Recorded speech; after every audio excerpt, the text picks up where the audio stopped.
بسم اللہ الرحمن الرحیم۔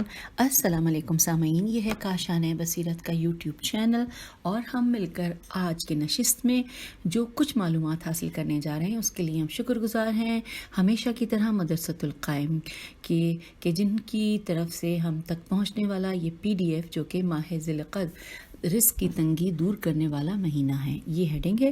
اس حوالے سے تمام معلومات اس PDF میں موجود ہیں اور یہ ٹوٹل 28 صفحات پر مشتمل ہے۔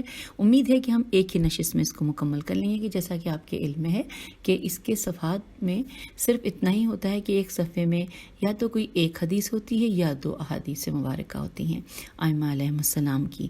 تو آئیے ہم اپنی ریڈنگ کا باقاعدہ آغاز کرتے ہیں کہ یہ ہے اس کا پارٹ 1، اور اگر یہ اس میں مکمل ہو گیا تو یہی لاسٹ پارٹ ہوگا، اور نہیں تو اگلے پارٹ کو ہم لاسٹ پارٹ کی حیثیت سے آپ کے ساتھ شیئر کریں گے۔ آئیے، سب سے پہلے لکھا ہے ماہ ذی القعدہ، رزق کی تنگی دور کرنے والا مہینہ۔ لکھا ہے کہ اس مہینے میں اور روزی میں اضافہ بھی ہوتا ہے۔ سید ابن طاؤس فرماتے ہیں کہ ماہ ذی القعدہ میں تنگی دور ہونے کی دعا قبول ہو جاتی ہے۔ حوالہ ہے مفاتح الجناح۔ پھر اس کے بعد وسعت رزق کے لیے اہم عمل، یہ ہیڈنگ ہے، اور اس حوالے سے لکھا ہے کہ رسول خدا صلی اللہ علیہ وآلہ وسلم نے فرمایا کہ جو کوئی بھی سورہ القاریہ کو لکھ کر اپنے پاس رکھے گا اس کی روزی وسیع ہو جائے گی۔ حوالہ ہے تفسیر برہان، جلد نمبر 5، صفحہ نمبر 739۔ نیکسٹ آگے پڑھتے ہیں، حاجات پوری اور وسعت رزق عطا کرنے والا سورہ۔ اس کے حوالے سے پھر یہاں پہ اگلے صفحے پہ لکھا ہے کہ حضرت امیر المومنین امام علی علیہ السلام نے فرمایا کہ جو شخص بیک وقت 180 مرتبہ سورہ قاریہ کی تلاوت کرے گا تو اس کی حاجات پوری ہوں گی، نیز جو اس سورے کو لکھ کر اپنے پاس رکھے گا اس کی روزی وسیع ہوگی۔ حوالہ ہے بحر الغرائب، صفحہ نمبر 48۔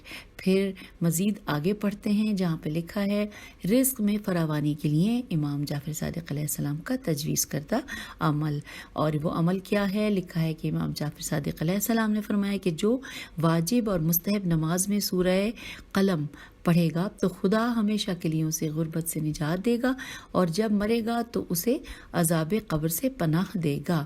پھر آئیے اگلی ہیڈنگ کی جانب، وسعت رزق کے لیے آسان ترین عمل۔ لکھا ہے امام محمد باقر علیہ السلام نے زید شہام سے فرمایا کہ وسعت رزق کے لیے ہر واجب نماز کے سجدے میں یہ دعا پڑھو، اور اس کا ترجمہ ہے کہ اے بہترین ذات جس سے مانگا جاتا ہے، اور اے بہترین عطا کرنے والے، مجھے رزق دے اور میرے عیال کو رزق دے اپنے فضل سے، کیونکہ یقیناً تو بڑے فضل کا مالک ہے۔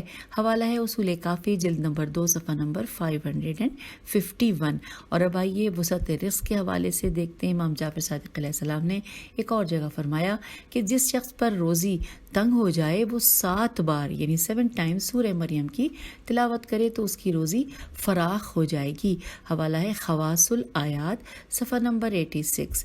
اور اب آگے ہے مالی حالات میں بہتری کیسے، اس حوالے سے لکھا ہے علامہ کف امی، کاف عین میم چھوٹی ہے، علامہ کف امی رحمۃ اللہ نے رسول خدا صلی اللہ علیہ وآلہ وسلم سے روایت بیان کی ہے کہ ایک مرتبہ ایک شخص نے اپنی بیماری اور غربت کی شکایت رسول خدا صلی اللہ علیہ وآلہ وسلم سے کی، تو آپ صلی اللہ علیہ وآلہ وسلم نے فرمایا کہ ہر واجب نماز کے بعد یہ کلمات کہو۔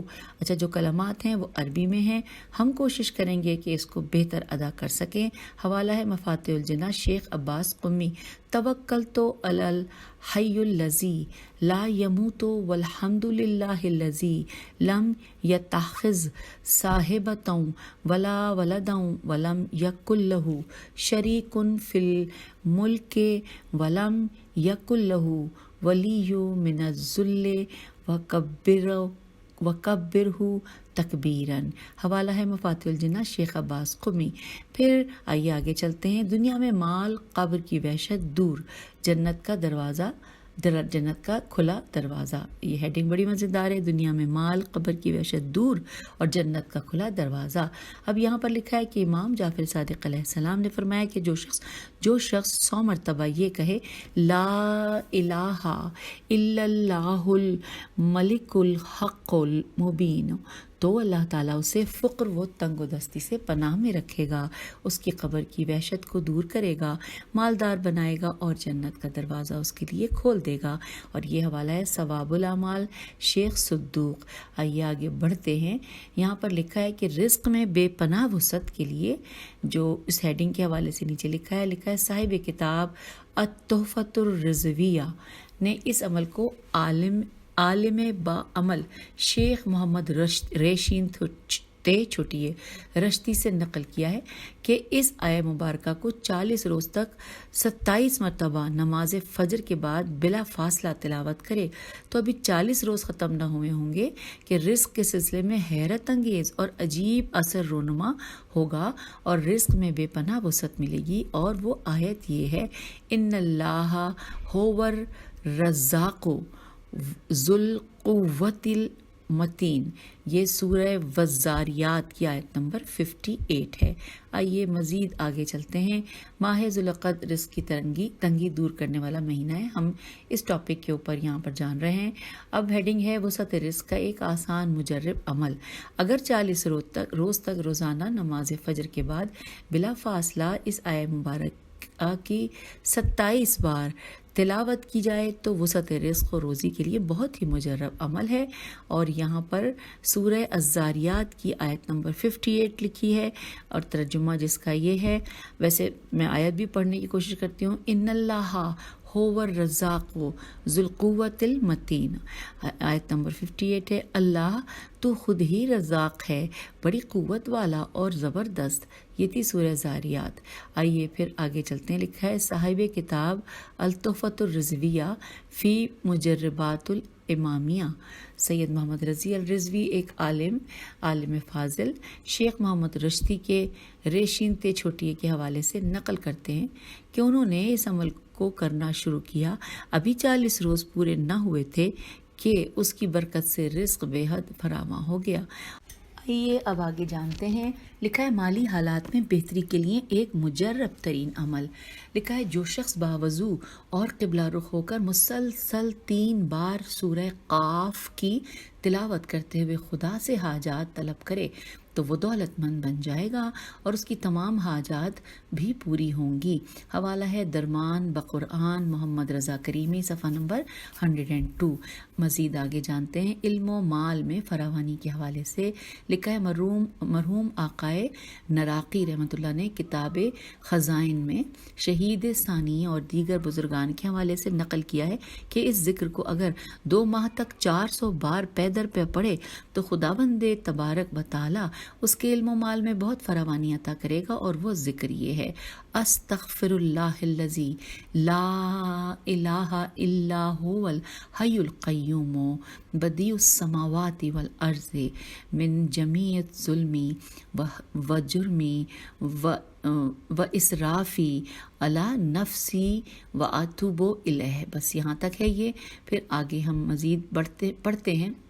لکھا ہے وسعت رزق کے لیے خاص اذکار۔ کتاب ختومات مجربہ میں میر باقر داماد سے منقول ہے کہ وسعت رزق کے لیے 2365 2365 بار ان اسماء مبارکہ کو پڑھنا بہت مفید ہے۔ یا کافی، یا کافیو، یا غنیو، یا فتاحو، یا رزاقو۔ پھر ریپیٹ کرتی ہوں، یا کافیو، یا غنیو، یا فتاحو، یا رزاقو۔ ان اسماء مبارکہ کو پڑھنا بہت مفید ہے، جو کہ وسعت رزق کے لیے لکھا ہے کہ 2365 بار پڑھنا ہے۔ مزید آگے چلتے ہیں۔ اگر آپ کو سامعین کوئی بھی میری جو ریکارڈنگ سنتے ہوئے لگے کہ آپ کچھ سوال کرنا چاہتے ہیں تو آپ کامنٹس میں سوال چھوڑ دیجئے، یا اگر آپ کو فون نمبر چاہیے اس ریڈنگ کے حوالے سے، جہاں کہیں کوئی چیز آپ پوچھنا چاہیں تو میرا نمبر آپ کو اگر چاہیے تو آپ مانگیے وہاں پہ کامنٹس میں، تو نمبر بھی آپ کو دے دوں گی، اور جہاں کہیں سے پڑھنے کا آپ کو دشواری ہو رہی ہوگی وہ میں یہاں دوبارہ آپ کو کلیئر کروں گی۔ اور اب اگلی ہیڈنگ ہے اپنا پیسہ یا کسی حق کی بازیابی کی دعا۔ آئیے میں آپ کو یہ پڑھ کے بتاتی ہوں. یہاں پہ لکھا ہے رات کو سجدے میں سر رکھ کر 1000 بار اس دعا کو پڑھیں تو اپنا حق واپس مل جاتا ہے. یہ میں پڑھنے کی کوشش کرتی ہوں. عربی میں لکھا ہے کہ یا مذل الجبارین و مبیر الظالمین انا فلانا. یہاں پر بریکٹ میں لکھا ہے کہ حق غصب کرنے والے کا نام لیں یہاں پر، اور پھر کہیں کہ ازلنی فخذلی حقی منہ. یہ دوبارہ آپ کو اگر اس کو سننا ہے تو آپ اسے ریپیٹ کر کے سن لیجئے.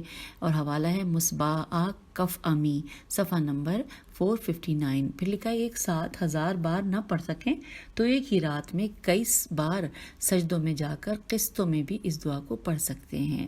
آئیے آگے چلتے ہیں. اب ہیڈنگ یہ فقط ارادہ گناہ سبب محرومی رزق. لکھا ہے امام جعفر صادق علیہ السلام نے فرمایا کہ جس وقت مومن گناہ کا ارادہ کرتا ہے وہ رزق سے محروم ہو جاتا ہے. حوالہ ہے ثواب الاعمال صفحہ نمبر 475 شیخ صدوق.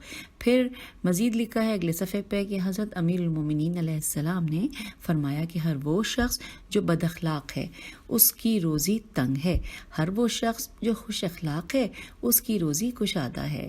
پھر آئیے آگے مزید پڑھتے ہیں. لکھا ہے بین الطلوعین رزق طلب کیجئے، بین الطلوعین رزق طلب کیجئے. رسول خدا صلی اللہ علیہ وآلہ وسلم نے فرمایا طلوع فجر اور طلوع آفتاب کے درمیان رزق طلب کرو کہ یہ روئے زمین پر رزق کی تلاش میں بھٹکنے سے زیادہ اثر رکھتا ہے، کیونکہ یہی وہ وقت ہے جب اللہ تعالیٰ اپنے بندوں کے درمیان رزق تقسیم کرتا ہے. اور اس کا حوالہ ہے خصال شیخ الصدوق. آئیے آگے پڑھتے ہیں. لکھا ہے رزق میں اضافہ کیجیے. یہ ہیڈنگ ہے. امیر المومنین امام علی علیہ السلام نے فرمایا استغفار رزق میں اضافے کا موجب ہوتا ہے. اور یہاں پر اس کا حوالہ ہے بہار الانوار جلد نمبر 93 صفحہ نمبر 277 اور صفحہ نمبر 197. پھر لکھا ہے استغفار کیا کرو کہ اس سے تمہیں رزق ملے گا. اور حوالہ ہے غرر الحکم میزان حکمت جلد نمبر 7 صفحہ نمبر 369. آئیے آگے چلتے ہیں. ماہ ذوالقعدہ رزق کی تنگی دور کرنے والا مہینہ. اس بارے میں لکھا ہے رزق میں برکت اور فراوانی کے لیے ایک شخص نے رسول خدا صلی اللہ علیہ وآلہ وسلم کی خدمت میں عرض کیا میں چاہتا ہوں کہ میرا رزق وسیع ہو جائے، اس کے لیے میں کیا کروں؟ تو حضرت رسول خدا صلی اللہ علیہ وآلہ وسلم نے فرمایا کہ ہمیشہ باوضو رہا کرو، اس سے تمہارے رزق میں وسعت ہوگی. حوالہ ہے منتخب میزان الحکمت جلد اول صفحہ نمبر 349 اور حدیث نمبر 2574. اور اب چلتے ہیں مزید آگے. یہاں پر لکھا ہے کہ رزق میں کمی اور ذلت کا سبب. پھر اس کے نیچے لکھا ہے امام علی نقی علیہ السلام نے فرمایا کہ والدین کی نافرمانی قلت رزق اور ذلت و رسوائی کا سبب ہے. اور اس حوالے سے نیچے اس کا حوالہ نوٹ کیجئے بہار الانوار جلد نمبر 2 صفحہ نمبر 39. پھر آگے چلتے ہیں. لکھا ہے نافلہ عشاء رزق و روزی کو اپنی طرف کھینچتی ہے. حضرت امام جعفر صادق علیہ السلام نے فرمایا نماز عشاء کے بعد 2 رکعت نوافل کو ترک نہ کرو، کیونکہ یہ نماز رزق اور روزی کو اپنی طرف کھینچتی ہے. ماہ ذوالقعدہ رزق کی تنگی دور کرنے والا مہینہ. یہ دوبارہ سے میں نے ہیڈنگ پڑھ کے سنائی ہے تاکہ ہم یہ ہر صفحے کے اوپر لکھا رہا ہے لیکن ہم بیچ میں اسے پڑھ لیتے ہیں. پھر لکھا ہے صدقہ دے کر اپنے رزق میں اضافہ کریں. حضرت محمد مصطفیٰ صلی اللہ علیہ وآلہ وسلم نے فرمایا صدقہ زیادہ دیا کرو، اللہ سے تمہیں رزق ملے گا. اور یہاں پر حوالہ ہے علام الدین الف عین لام الف میم علام الدین صفحہ نمبر 333. پھر آئیے ہم پڑھتے ہیں. ہیڈنگ ہے عمر اور رزق میں اضافہ. تو پیغمبر صلی اللہ علیہ وآلہ وسلم فرماتے ہیں کہ جو شخص یہ پسند کرتا ہے کہ اس کی عمر زیادہ ہو اور اس کے رزق میں وسعت ہو تو وہ ماں باپ سے اچھا سلوک کرے، کیونکہ ماں باپ سے اچھا سلوک کرنا اللہ کی اطاعت ہے. حوالہ ہے بہار الانوار جلد نمبر 74. آئیے آگے چلتے ہیں. رزق کی چابی. اس حوالے سے لکھا ہے کہ امام جعفر صادق علیہ السلام نے فرمایا تمہیں سچ بولنا چاہیے اور ہر نیک اور بد کو اس کی امانت واپس کرنی چاہیے. یہی 2 چیزیں رزق کی چابی ہیں. حوالہ ہے ہدیت الشیعہ آیت اللہ علی مشکی میم شین کافیے نون چھوٹیے. مزید آگے کی طرف ہم چلتے ہیں. لکھا علم حاصل کریں، رزق کی فکر نہ کریں. رسول خدا صلی اللہ علیہ وآلہ وسلم نے فرمایا کہ جو علم حاصل کرنے میں مشغول رہے گا خدا بند عالم اس کی کفالت کرے گا. اور یہاں پر حوالہ ہے ارشادات رسول خدا صلی اللہ علیہ وآلہ وسلم، فضل اللہ کمپنی، صفحہ نمبر 192، حدیث نمبر 556۔ آئیے آگے جانتے ہیں محنت سے کمائے ہوئے رزق کی اہمیت۔ لکھا ہے کہ حضرت محمد مصطفیٰ صلی اللہ علیہ وآلہ وسلم نے فرمایا کہ جس کسی نے اپنے ہاتھ کی محنت سے کمائے ہوئے رزق کو کھایا تو وہ پل صراط پر سے بجلی کی مانند تیزی سے گزر جائے گا۔ حوالہ ہے کتاب موت کے بعد کیا ہوگا، علامہ محمد محمدی اشتہاردی۔ پھر اس کے بعد لکھا ہے اشتہاردی، یہ لکھا الف شین تے ہے، الف رے دال چھوٹی ہے، صفحہ نمبر 145۔ مزید اگلے صفحے کی جانب ہم آ گئے ہیں۔ لکھا ہے بقدر کفایت رزق۔ اس کے بعد اس حوالے سے لکھا ہے امیر المومنین امام علی علیہ السلام نے فرمایا کہ رزق جو کم ہو لیکن پورا ہو جائے اس زیادہ سے بہتر ہے کہ جو خدا سے بے خبر کر دے۔ اور اس کے بعد آگے صفحہ نمبر 28 آخری صفحے پہ ہم آ گئے، لکھا ہے امام علی نقی علیہ السلام نے فرمایا کہ لوگوں کی حیثیت دنیا میں مال سے اور آخرت میں اعمال سے ہے۔ حوالہ نوٹ کیجئے، ایان الشیعہ، الف عین یہ الف نون، ایان الشیعہ اور سید محسن امین عاملی، جلد نمبر 2 صفحہ نمبر 39، اور بہار الانوار علامہ باقر مجلسی، جلد نمبر 17۔ یہ آخری صفحہ اس پی ڈی ایف کا، اور اس کے ساتھ جو کہ حوالہ جات تھے وہ بھی میں نے آپ کی سماعتوں کی نظر کیے۔ اور اب یہ تو ایک ہی نشست میں ہم نے پورا پی ڈی ایف پڑھ لیا جو کہ 28 صفحات پر تھا۔ اب تو آپ سے میں اجازت چاہتی ہوں، ہم پھر ملیں گے کسی اور کتاب کے ساتھ، اگلی ریکارڈنگ کے ساتھ۔ خدا حافظ، فی امان اللہ۔